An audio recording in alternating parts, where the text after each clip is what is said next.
নাউজুবিল্লাহ, জান্নাতের টিকিট নাকি তারা বিক্রি করতে চায়। নাউজুবিল্লাহ মিন যালিক।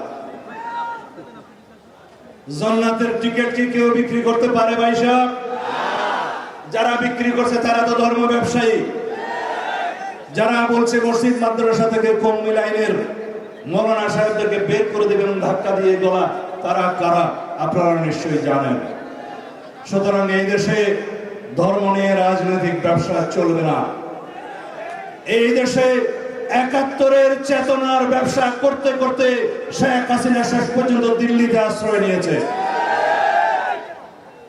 তিনি বাংলাদেশকে গণক রাজ্যে পরিণত করতে চেয়েছিলেন, আল্লাহ রাব্বুল আলামিন তাকে ওখানেই আশ্রয় দিয়েছেন।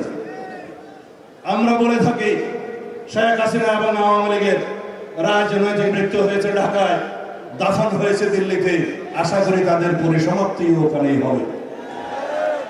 সুতরাং ৭১-এর চেতনা ব্যবসা যখন বাংলাদেশের মানুষ ধারণ করে নাই, জুলাইয়ের চেতনাও যেন কেউ বিক্রি না করে আহ্বানও জানাই।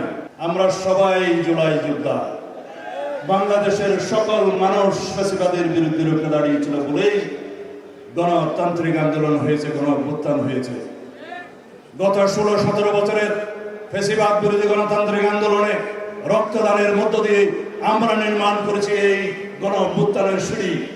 একের পর এক সিঁড়ি নির্মিত হয়েছে, শাপলা চত্বরের হত্যাকাণ্ড সিঁড়ি নির্মিত হয়েছে। সেই জন্য আমরা বলি যে এই রক্তের সোপান একদিনেও তৈরি হয়নি, এই রক্তের সোপান এককভাবেও তৈরি হয়নি। এই রক্তের সোপান নির্মাণ হয়েছে ফ্যাসিবাদ বিরোধী গণতান্ত্রিক আন্দোলনের লড়াই সংগ্রামের মধ্য দিয়ে। সুতরাং বন্ধুগণ, আমরা সবাই আমাদের একটাই নীতি যেন ঘোষণা করি, সবার আগে বাংলাদেশ। আমরা এই দেশের মানুষ হিসাবে, আমরা এই দেশের একজন সিটিজেন হিসাবে সকল মানুষ ধর্ম বর্ণ নির্বিশেষে সবারই যেন নাগরিক অধিকার নিশ্চিত করি। এটাই হবে আমাদের জন্য আগামী দিনের রাজনীতি।